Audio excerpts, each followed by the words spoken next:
દીવમાં બ્રિજ ઉપર loading truck railing સાથે ટકરાતા અકસ્માત.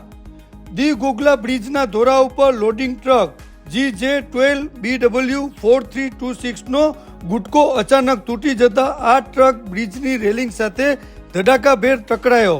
સદનસીબે ચાલકનો બચાવ થયો.